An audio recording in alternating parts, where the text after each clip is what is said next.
Good evening, ladies. Good evening.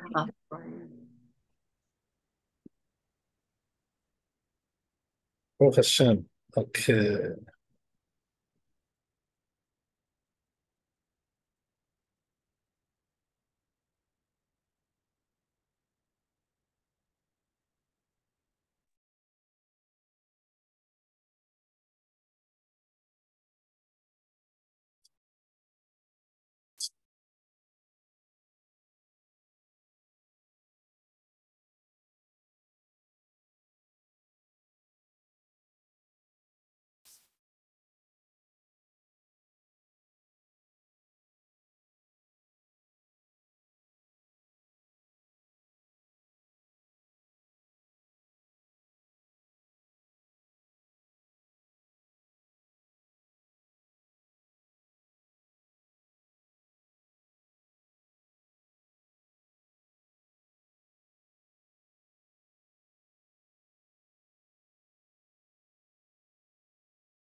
I think we're starting a new chapter here.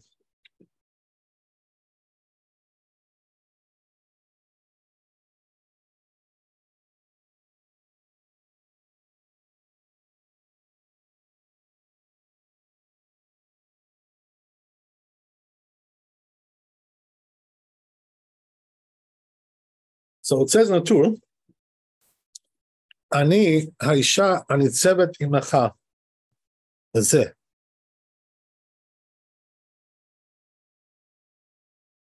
שאסור לשבת בתוך ד' אמות של תפילה.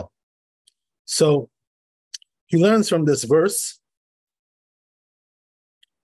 that you're not allowed to sit within 4 amot of a person who's praying.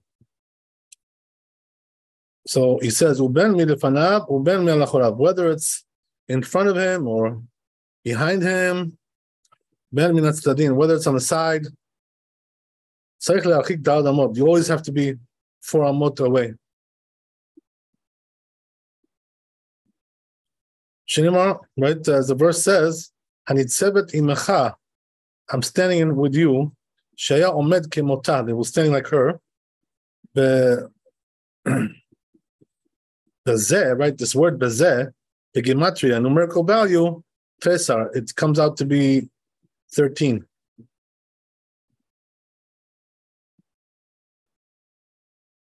Yeah, I know Yud Bet Amot. I'm sorry, 12, right? 12. So that's the 12 Amot, Lishlosha Ruchot, with the 3 directions. The Katva Gaonim. The Sir Gaonim, Dafka Kashiyoshev Batel. That's only if he's sitting Batel, which means, right, idle. Aval imosek batfila. But if he's also praying, Kegon B'Kriyat Shema or Berchotea, for instance, let's say he's doing Kriyat Shema in the Brachot, the Kiyot, things like this, Shap Yudame. So then it's okay.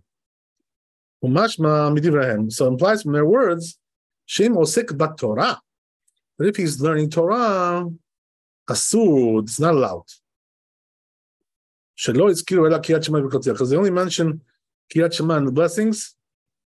So that's how it's reasonable, logical. So even though the Torah is more severe than the prayers, because a person who's professional Torah learner, right? Somebody like that. We talked about that, right? Rabbi Yehuda was a professional Torah guy. So what did he do? He learned 1 month and then prayed 1 time.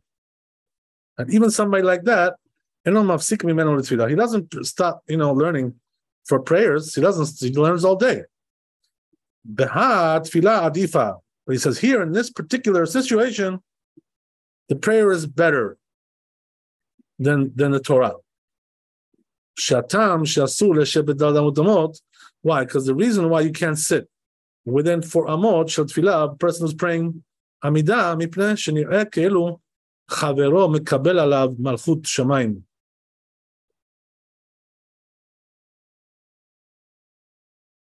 So it says, it seems shenireh ke'elu chavero, like he's his friend, and he's also taking upon himself the yoke of heaven. So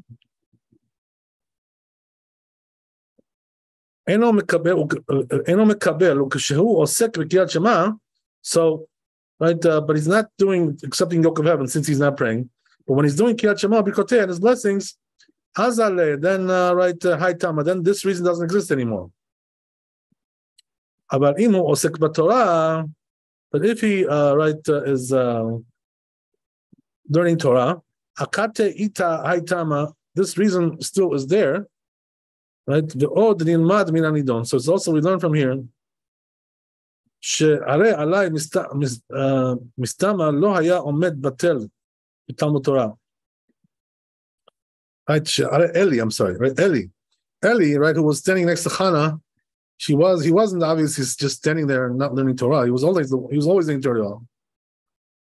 Look what it says, right? That we learn that it's forbidden for a Torah scholar to stand in a place of filth. Because he cannot be without learning Torah. It says, nevertheless, he had to stand.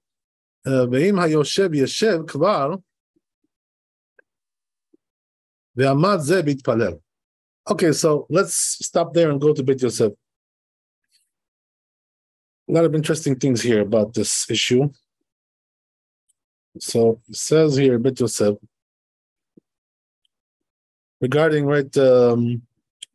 this tour, Beresh Pek en Momdim. Right, where is the source for this? In Brachot Lamed Aleph Amud Bet, over there. And then, right, what he said regarding that it doesn't matter whether it's in front or the back or the sides. Ken katvu sham Tosfot. That's what it says also Tosfot. Ve'arosh ve'amorichi.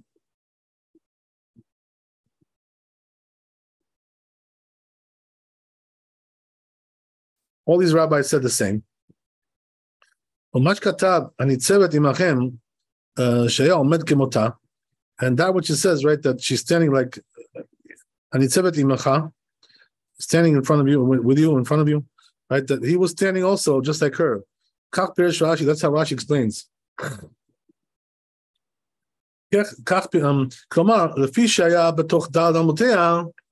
That means to say that because, right, he was within the Dalad 4 Amot that she was standing there, Chana, Haya Asur Leshev, right? So he was forbidden to sit there. That's what we learn from there. Says therefore, so therefore he was standing just like her. But Tosfot says, when it says, right, with you, it means like within 4 amot. Because it says with you, male behe, right, with a hay there. He wants to deduce from there to say that he wasn't standing within the 4 amot, of her 4 amot. Rather, he was standing in the 5th amma, outside of that area. Adkan. Okay, so according to this, he says, so he says, therefore, right, the word Nitzebet, I'm standing right next to you, whatever, is not coming to teach about Eli. Because Eli was sitting, according to this. And that's why you have to go away 4 amot from her. Because if he was standing, you wouldn't need that. Because they only forbade to sit there. But just to stand there is allowed. Okay, so I just want to fill you guys in about what's going on here, because I'm not really sure if you guys know the story that we're talking about here. We're talking about something which is mentioned in the Bible, right? In the book of Shmuel, the first part of Shmuel, right? Did you guys ever learn the Sefer Shmuel? I have not gotten there yet. Okay, so the truth is, that this should be on your list, of books to learn, the Bible, the 24 books of the Bible. This is much more important than any other book, those other books that people throw in your face today. They tell you, oh, learn this book and learn this one and learn this one. Well, why don't you first learn the Bible? Let's get to the basics. You know what I mean? Why are you jumping ahead of yourself and learning all kinds of things? Which are way ahead of what your level. I mean, so a person has the first thing you should do is to learn the Bible. Spend time on that. You know what I mean? I mean, halakha, you always have to learn halakha. But what I mean to say is that, the free time that you have, like that you're studying, a person really should get into Bible, learn the 5 books of the Chumash, 5 books of Moses, and then the prophets, right? The earlier prophets, the later prophets, so forth and so on, and then the writings, right? The Tehillim and the Mishlei and the Daniel, all these, right? The words of the writings, the holy writings. So those 24 books are the most important books that we have. And people today, learning all kinds of new books, this book, that book, learning Tanya, Tanya. But Tanya comes before the Bible? What? Who told you this kind of thing? Right? First, you got to get the basics, you know what I mean? So, that's the way it is. So anyway, the story goes over there like this, right? That it's in the beginning of the book. The story goes that there was, this guy who was a Levite. He was a Levi, right? And so what happened was that he had 2 wives. One of them was Hannah, and the other one was Penina, right? So what happened was that Penina, had children, but Hannah did not have. So, she was very bitter because, she was married for a long time. She didn't succeed to have children, with her husband, so forth and so on. So one time, she came to the temple, right, to the Mishkan, the tabernacle, right, that they had in those days. The temple wasn't built yet at that time. So she came over there to pray, and she poured her heart out in prayer to Hashem that, she should have a son, have a child. This is what she really wanted more than anything else, So what happened was that, Eli, right, who was the Kohen Gadol, he was the high priest at that time. His name was Eli, right? So Eli sees her, that she's praying over there in the tabernacle. But, he sees some strange things going on there. You know what I mean? Like, she looks strange when she's praying. All kinds of strange characteristics. And one of the things was that, Eli, when he looked at this lady, right, the way she prayed, he thought that she was drunk, she just like had a bottle of Johnny Walker, She went and she went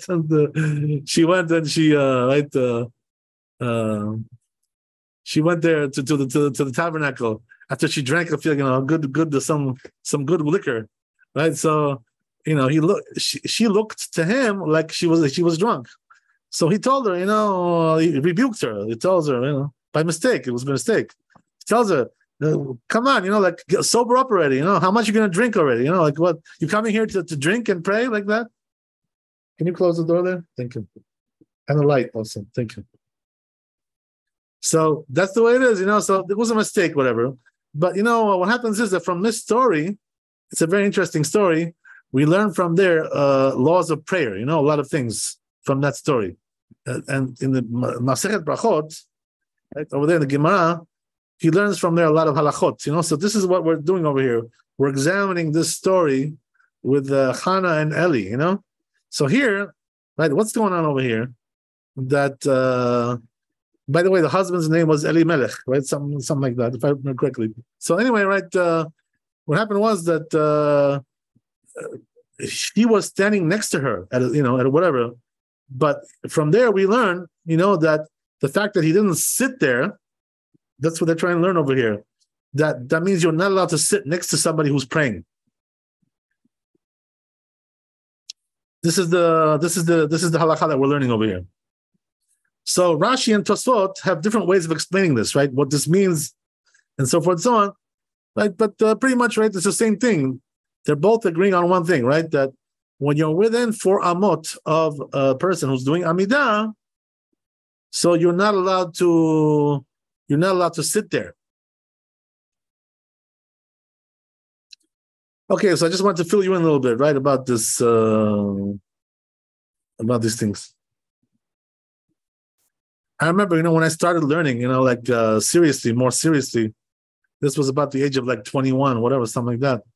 So this is the first stuff that I learned. I learned the prophets. That's where I started out. And this was very good, by the way, what I did, because, it gave me the fundamental knowledge for the Torah. Because if you don't have that, you don't really want to know what's going on. So you got to learn the Bible. It's a very important thing. Okay, so that's the story, right? So it goes on over here. The Katva Gaonim, Dafka Keshiyoshet Batel, right? That this only applies when he's just doing nothing, just sitting there, right? But if he's, as we said, right, if he's doing Kriyat Shema or he's praying, so then there is no prohibition, right? Ken Katvu Shama Tosfot. That's what it said. Tosfot the Rosh, and the Rashba, the Mordechai, right? All these Rishonim also say like that. Mash Katav Rabbeinu, Mashma Midivrahem.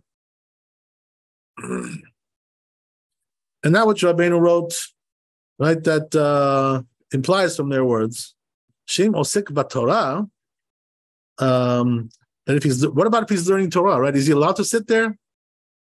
Asur, implies that it's not allowed. That's what he says. Shelo Yizkiru Ela Kriyat Shema B'Rikoteha, because they only mentioned Kriyat Shema and the blessings. Nireh she'eno rotzeh lomar tedafka Kriyat Shema B'Rikoteha. He doesn't want to say only Kriyat Shema and the blessings. But if he's doing other types of prayers, no, then not. Because if so, right, things like this, what's it coming to include?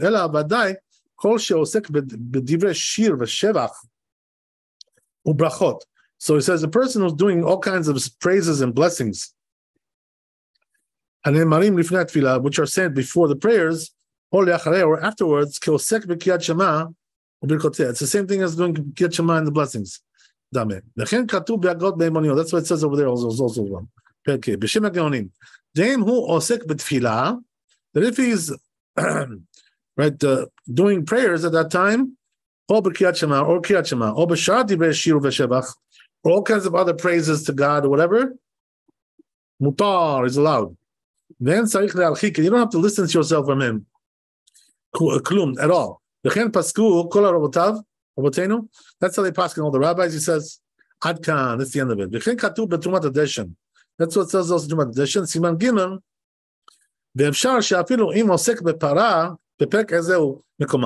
Even if he's reading Ezeu Mekoman, right, which is a Braita, right, about the place of the sacrifices that we read in the Korbanot in the morning. So that's what they custom is to read in the Shacharit.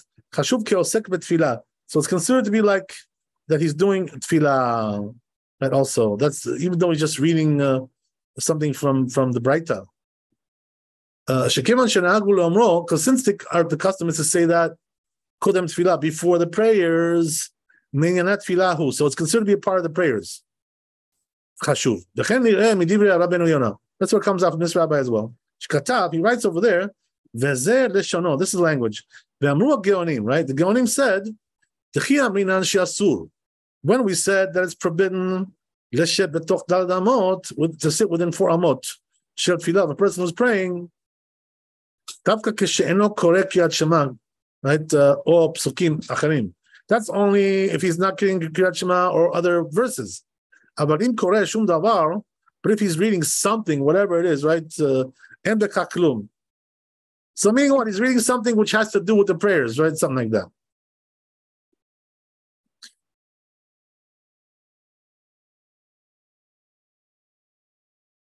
So that's the thing, right? That when you read all this information here, the question comes up, what about Divrei Torah? So the truth is, it implies from all the things that we just saw here that Divrei Torah also should be included. Why is that? Because, all these things are Divrei Torah, right? Ezeu Mekoman and all these things. These are Torah. Or, Psuke de Zimra, things like that. These are all Torah. So then why should the other Torah be any different than this? So the answer may be that the difference is that those are part of the prayers and the other Torah is not a part of the prayers. Okay, we'll see how the halacha comes out. Rabbeinu Yerucham, right? So it says Rabbeinu Yerucham, Katav Nireh.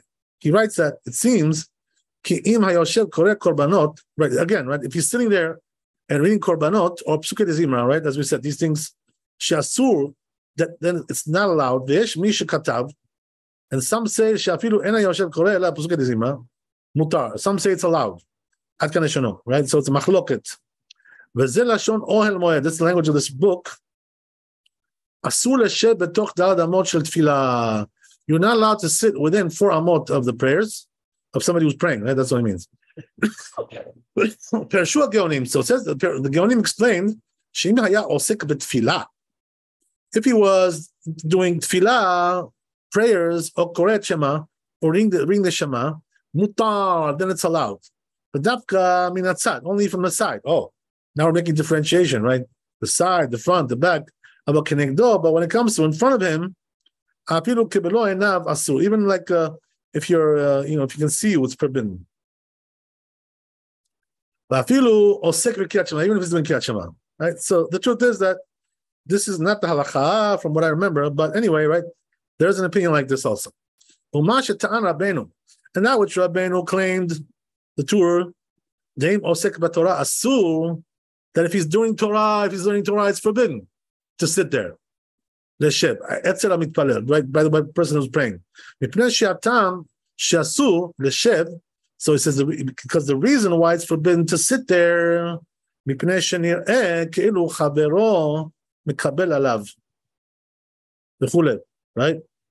Because it seems like you're it's like it's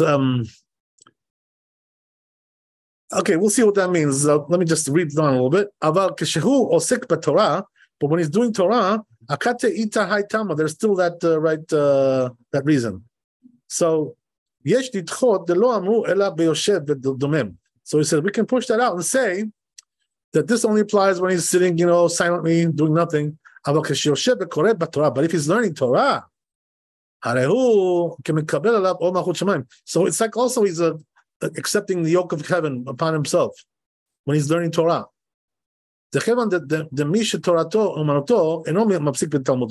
Why? Because since somebody who learning Torah is his profession, he doesn't stop learning Torah at all. Right? So therefore, the person is learning Torah, it's the same thing as if he's praying. Why? Because he learns instead of praying. That's what he does, right? He's a professional learner. So because of that, we see, right, that learning Torah supersedes the prayers. So therefore, all the more so. If you're allowed to sit there, right, during the prayers, all the more so you can sit there during the learning. That's what he wants to say. And not only that, he says, but it's even better, right? In other words, he's on a higher level. What are you talking about? Okay, it goes on. So it says, and now what you said regarding Eli, right? This guy, the high priest that we talked about, he wasn't sitting there doing nothing, right? He must have been learning Torah. Because we said, right, that Talmid Chacham shouldn't be standing in a place of filth because he can't learn there. Yesh domar, there is to say, she'en zo raya. That's not really proof, he says. Because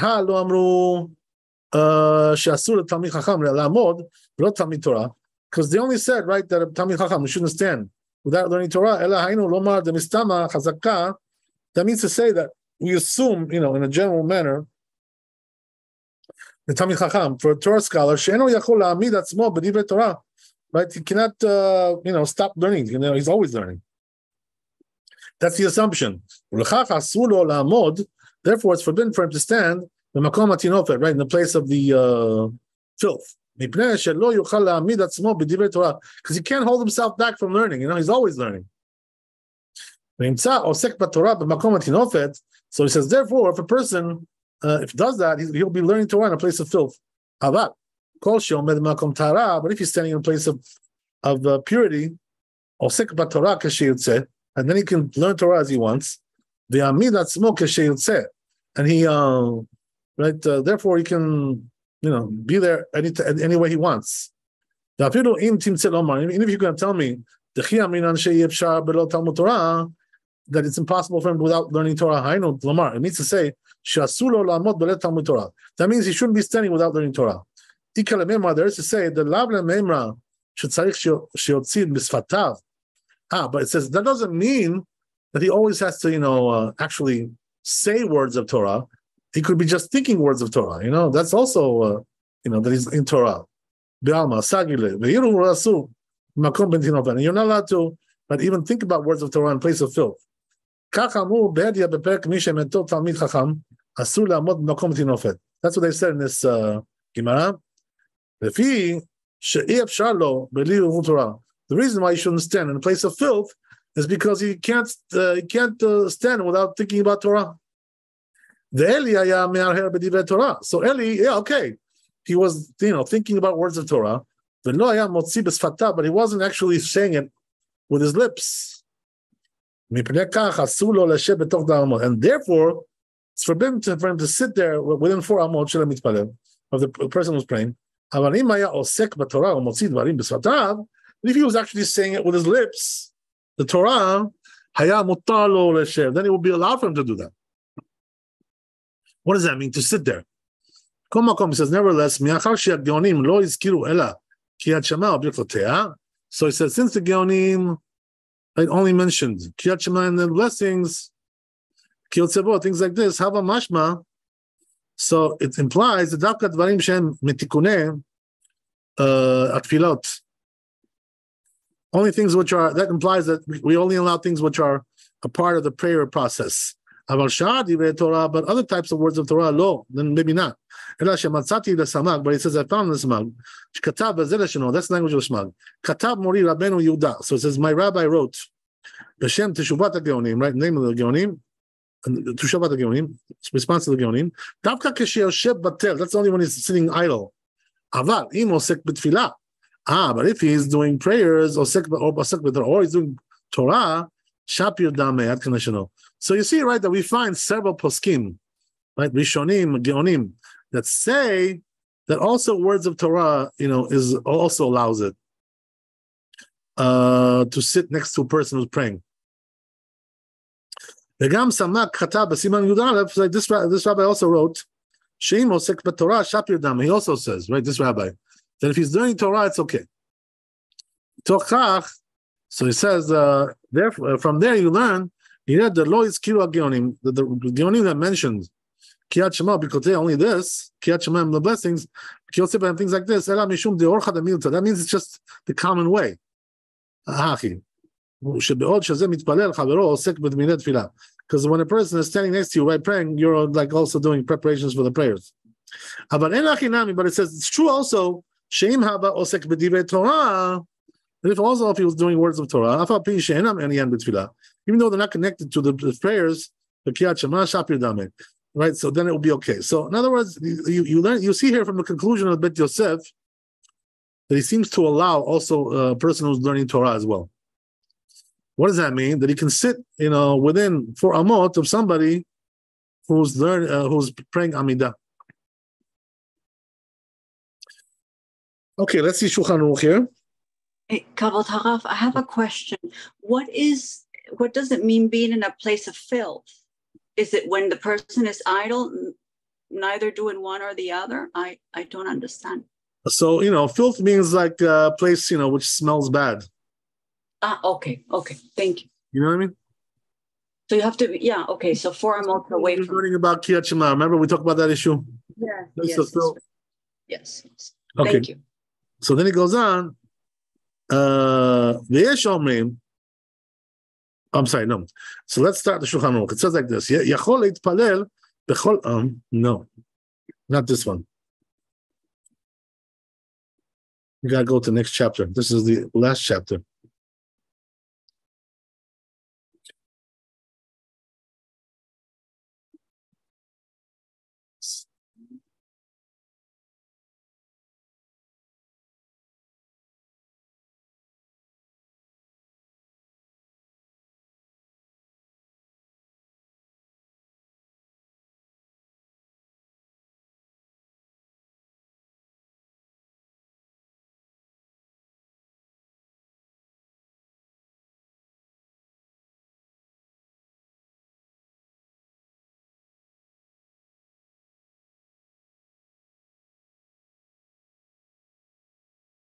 No, not this one.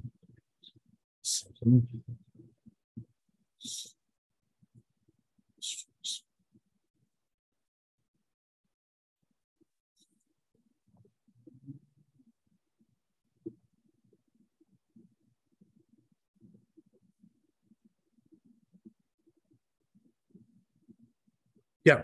So it says in Shulchan Aruch, Asur leshev betoch daled amot shel mitpalel. You're not allowed to sit within 4 amot of the person who's praying. Right? What does that mean? He's saying Amidah, right? That's always the case. Ben milfanat, ben mitzadin, right? Whether it's in front or in the side, right? And he says in parentheses also ben miacharab, and also in the back as well.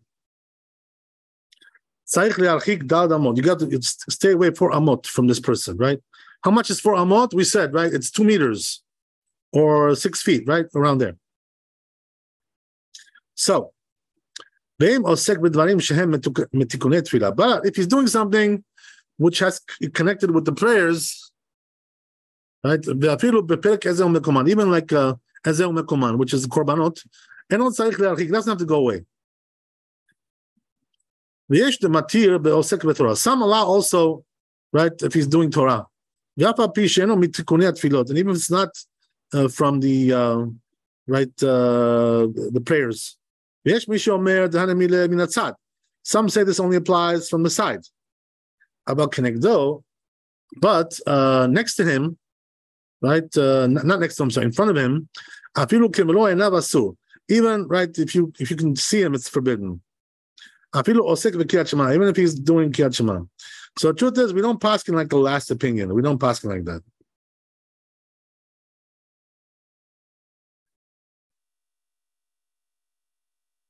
So meaning what? We don't differentiate whether you're in the back or in the front or on the side. It's all the same. So just to explain to you a little bit, what are we talking about here? There's also a different prohibition we're going to learn a little bit later, right? Probably in this chapter, which talks about passing, by a person who is praying, passing in front of him, right? That's a different prohibition. We're not talking about that here. We're talking about sitting there, right? So 2 different things. Keep that in mind. Okay, so we'll go to Bet. Let's see. Bet Yosef.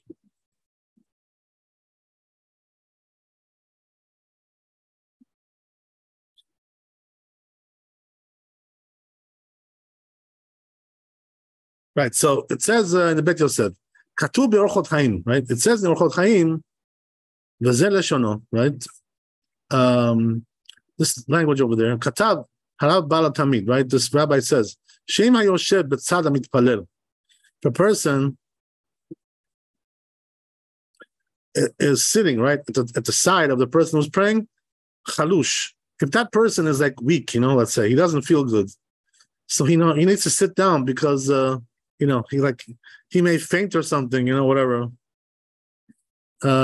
So if that's the case, therefore he cannot stand there, right? Until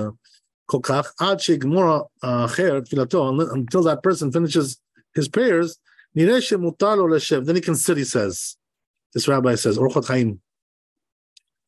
Okay, let's see the end of it. So he says, his words are a little bit wondrous, he says, the Bit Yosef. But needs some examination, he says. Wow.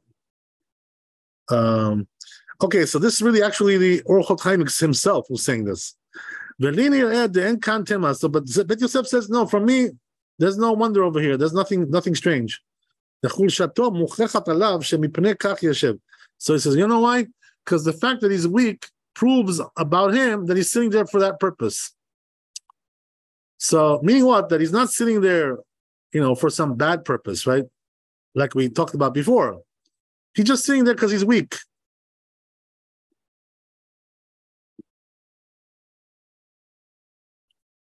So just to recap, right, to what we just explained in the Beit Yosef also before, what is the problem when a person sits like that, in front of the person who's praying? The problem is that, this guy, he's praying Amidah, so he's, accepting the yoke of heaven upon himself. And this guy just sits there, twirling his thumbs, doing nothing. So it looks like, a lack of fear of God there. This is the problem. This is why you can't sit there. But we just said, right, if you're doing prayers yourself or something which is preparing for the prayers, or also, according to some, also Divrei Torah, so then it's okay. Why? Because you're accepting also all Malchut Shamayim, right? The yoke of heaven also. So you're not any less than him, So you're on the same page as this guy. No problem. This is the issue, So this is why you can't sit there. This is the reason why. Okay, very good. So let's see Shulchan Aruch here on Bet. It says Shulchan Aruch, Yesh Mishomer. There is one that says, right, as we saw in the Orchot Chaim, we brought that Bit Yosef. Sheim hayoshev b'tzad hamitpalel. That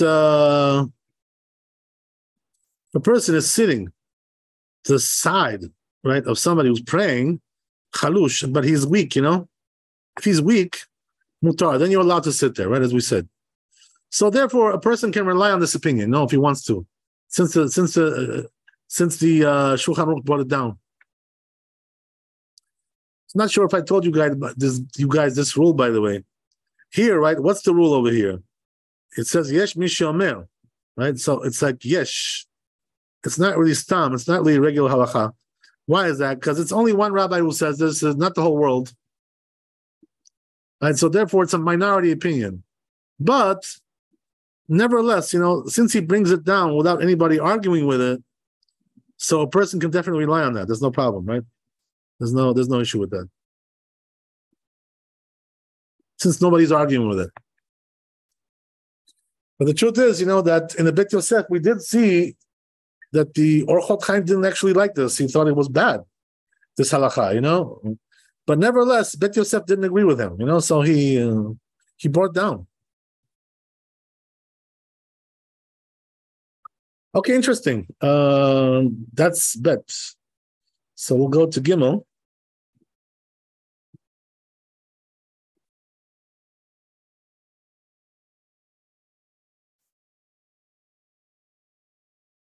So it says in Gimel over here, we got to go to the tour here.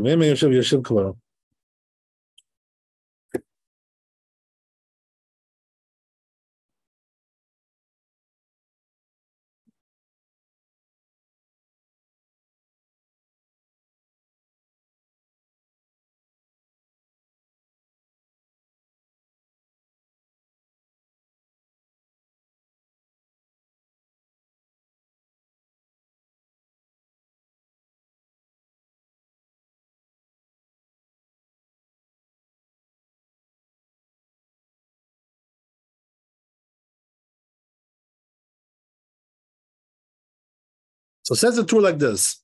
ואם היושב ישב כבר, ועמד זה, והתפלל בצידו, היה אומר, אדוני אבי הראש, שאינו צריך לקום, שהרי זה בא בגבולו.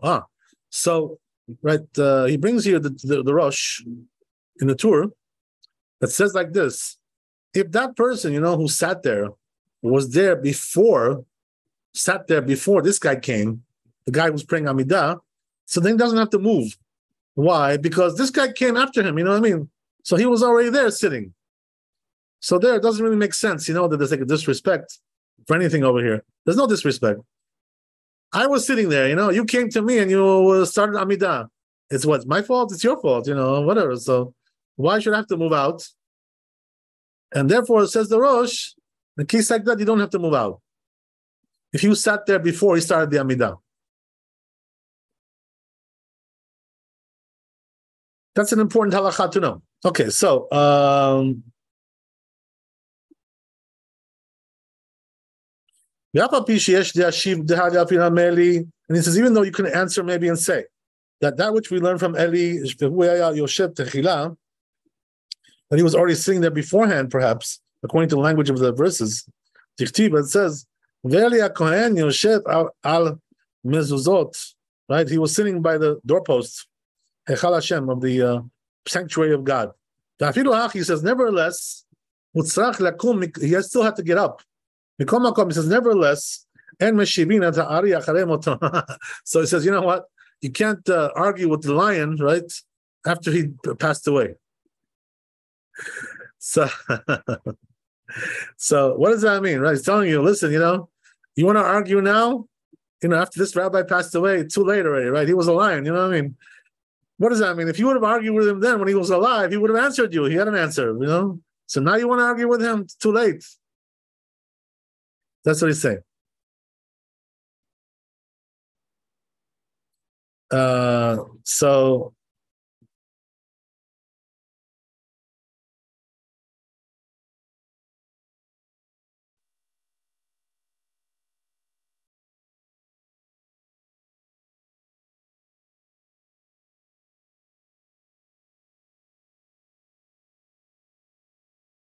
So who's saying what over here, right? The Torah is saying about the Rosh, he already passed away. So now you want to argue with him? He already knew that question. He would have answered you if he was alive. So don't bring me that argument. That's what he's trying to say. Okay, very good. So let's see Bet Yosef here. So he says right here, Bet Yosef. So it says, Maran Bet Yosef. He says, I didn't find this in the Rosh. I looked everywhere. It's not written there like that. Okay. It's not written in the Psakim or in the Chuvot. So it says, it seems like maybe he was passing like that verbally, Possible. The people who asked him questions, he was answering them like that. And it wasn't written in a book. It's possible. By the way, also, I myself, heard many things from Maran, verbally, they told us that are not written in books, So, sometimes I tell people these halachot because the rabbi said them, and even though they're not written, but, it's still halakha. Halakha is halakha. A lot of people tell me, well, but wait a second, we didn't find this written anywhere. Okay, yeah, but the rabbi said so, okay. I can't change what he said. Okay, so anyway, right? So that's the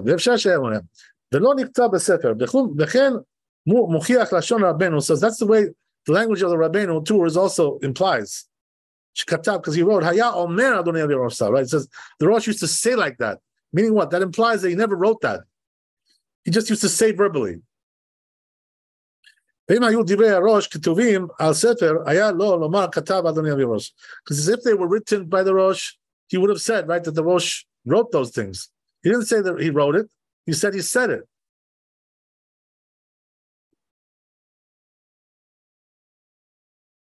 Okay, so then, right, he goes on to explain the tour. That, he want to ask me a question from Eli about the Rosh. Katav Rabbeinu Gadol Mari Avuhav. This rabbi writes, Hine Zot HaKushya. It says this question, Hi Benuya al Eli Aya Omed Aval.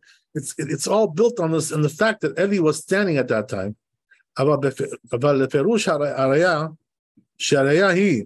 according to the explanation, which says that the proof comes from what?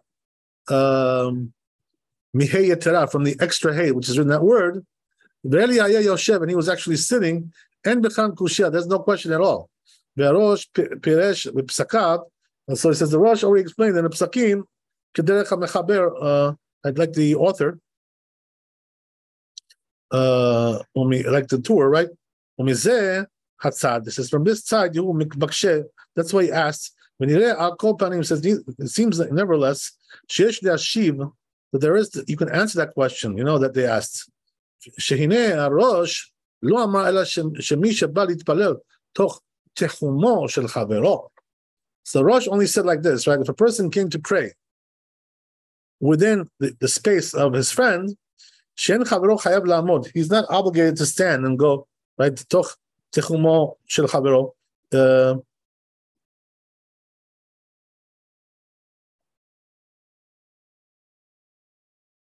Yeah, I'm sorry. So he's not obligated to stand. But nevertheless, he's not doing properly when he's going into the place of his friend. So meaning what? That he really shouldn't go there, right? And now comes out, right, that his friend looks like he's a denier because he's not doing anything. They're just sitting there. When he's not praying.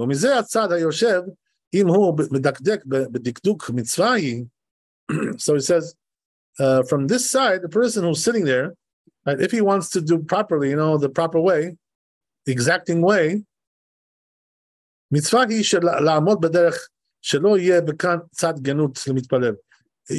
mitzvah to stand from there. Right? There shouldn't be any disgrace for the person who's praying. They didn't do properly. So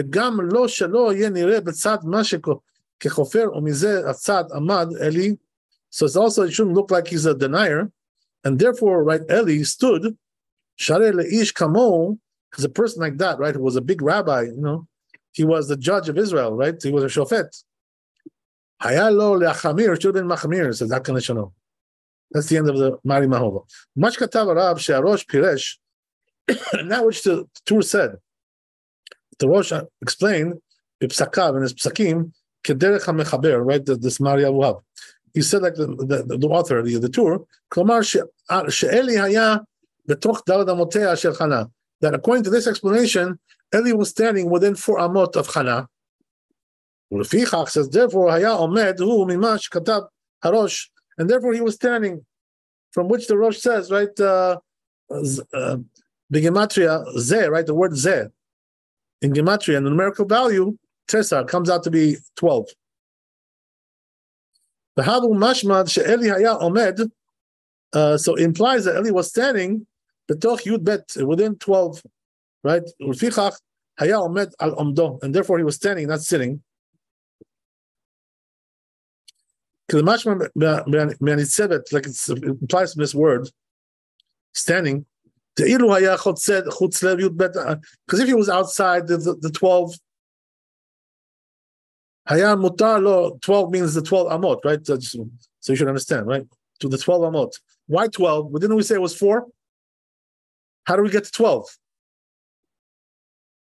So you know what we said, right? 12 means, right, 4 in front and 4 on the sides, right? 3 times 4 is 12. That's what we're saying over here. That he would have been allowed to sit there. It says, I say, so it says, I don't really think that's very convincing to say that the Rosh holds that Eli was standing. Since from what he wrote, the Zeh, right, Tesar, but the word Zeh has a numerical value of 12. Havu de le'olam, right? Havu de le'olam emas. We can say the Sabbath Eli Yoshevaya. That could be he held that Eli was actually sitting. Below Omed, and he wasn't standing. This one means to say,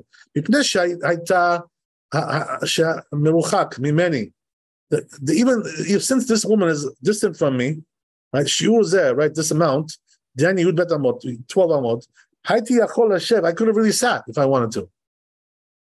There's no prohibition, as we said, right?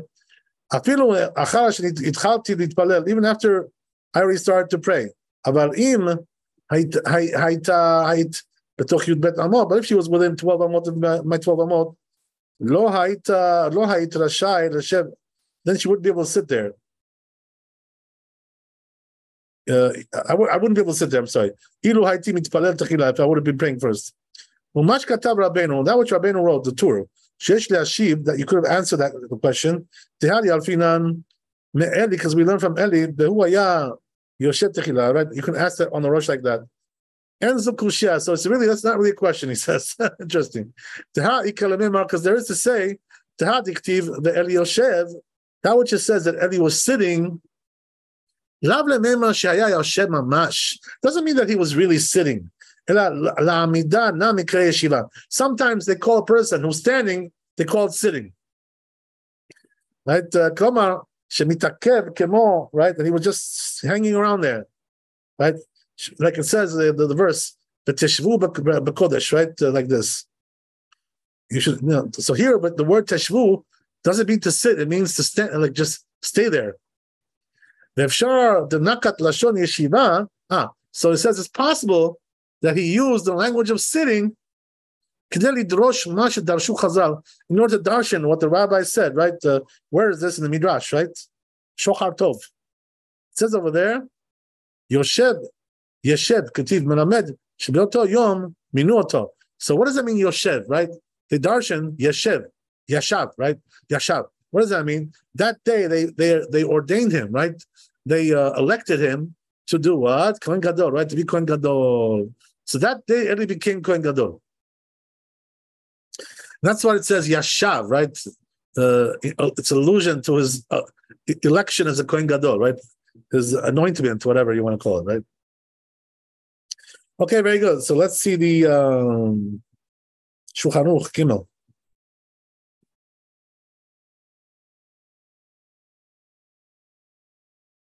Says Shulchan Aruch, Ima Yoshev Yashav Kvar. The person who's sitting there, right? He already sat there beforehand. And this guy comes on his side, right? And starts praying right there. And not tzarich lakum. He doesn't have to get up from there, as we said, right? Because he came first, Too bad. You don't like it? Go pray somewhere else. You know what I mean? I was already sitting here before.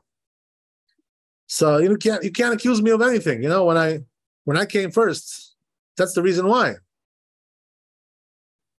Because this guy came to his place, right? So he, if anybody's to blame, it's him, not the guy who was sitting there.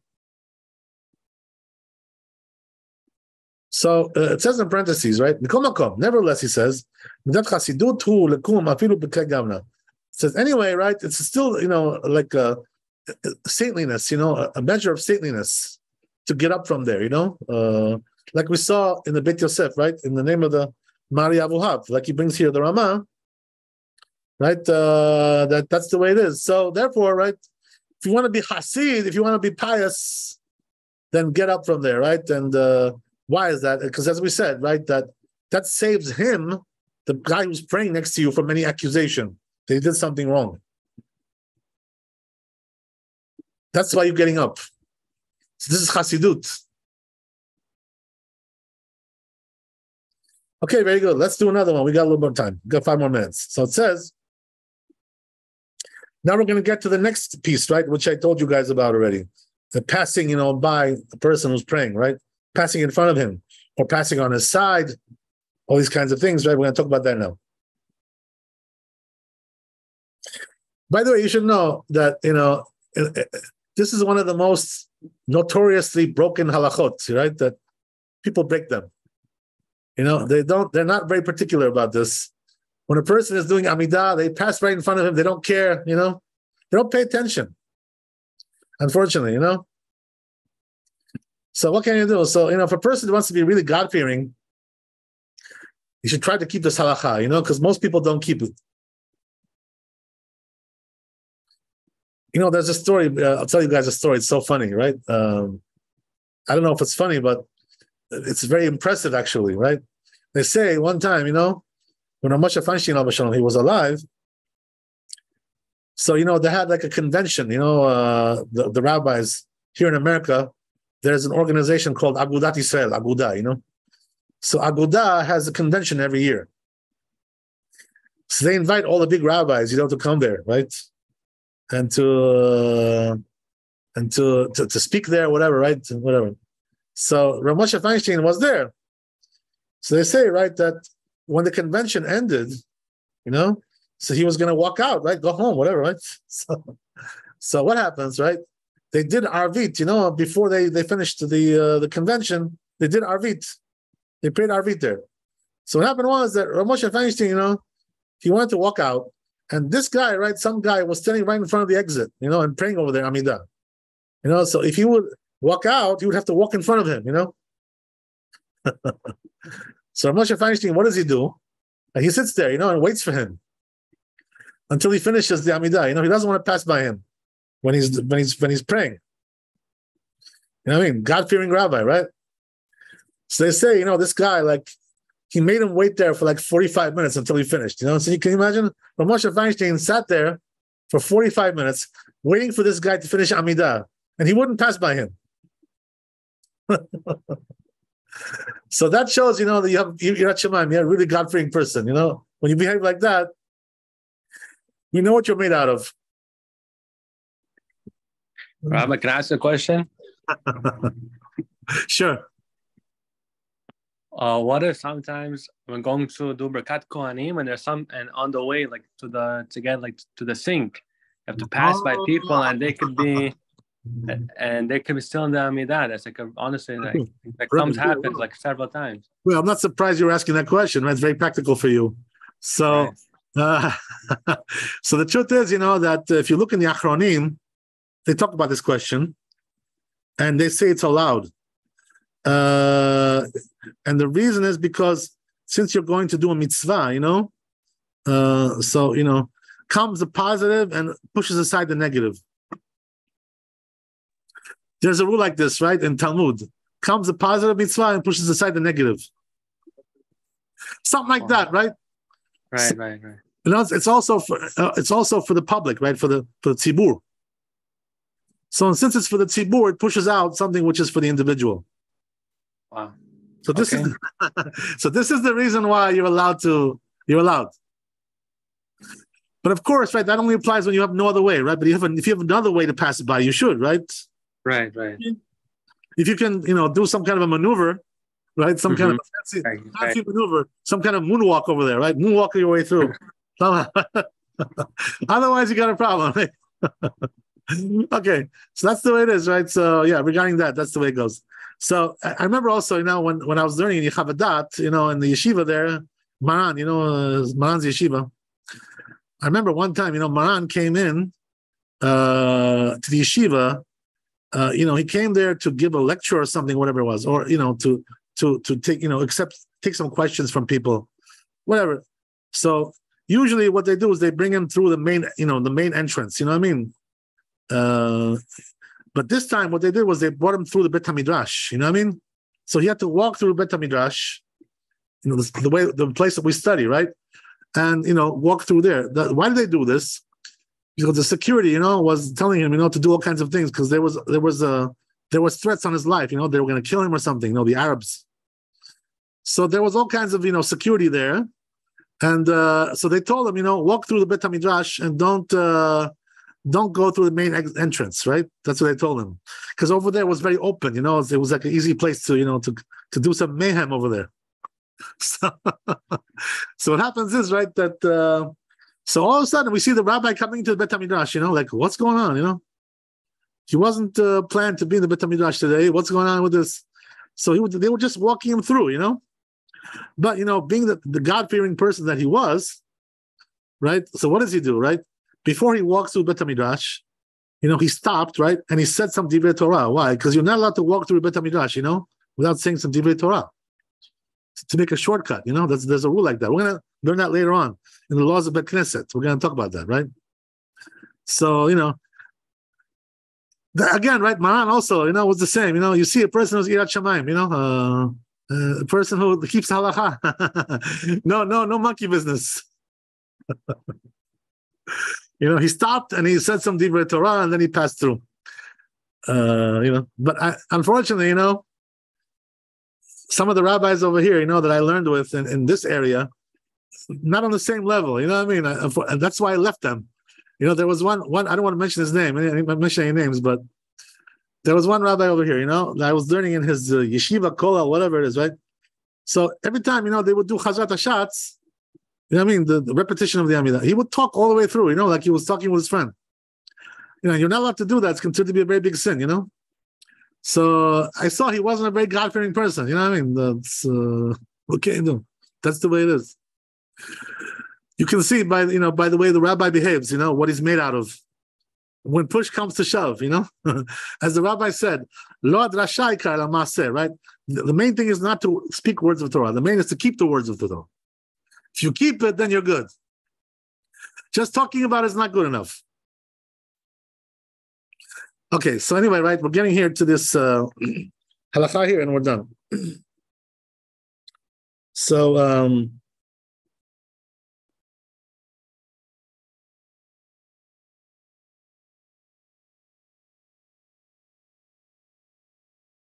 as we said, right, you're not allowed to pass somebody, right, who in front of somebody who's praying. Amidah. That's what the Torah says, right? So we'll read it inside here.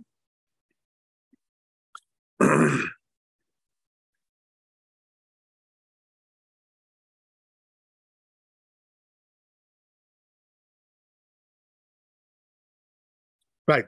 Within 4 amot, right? That's the problem. But that's only in front of them. But on the side you're allowed. You're allowed to pass on the side, right? You can pass there and stand right there. So you can pass by the side, but not by the front, right? What about the back? Also, the back you're allowed to pass, right? They're going to see that, Bezat Hashem. So this is the end of the tour here. So let's see the Bet Yosef.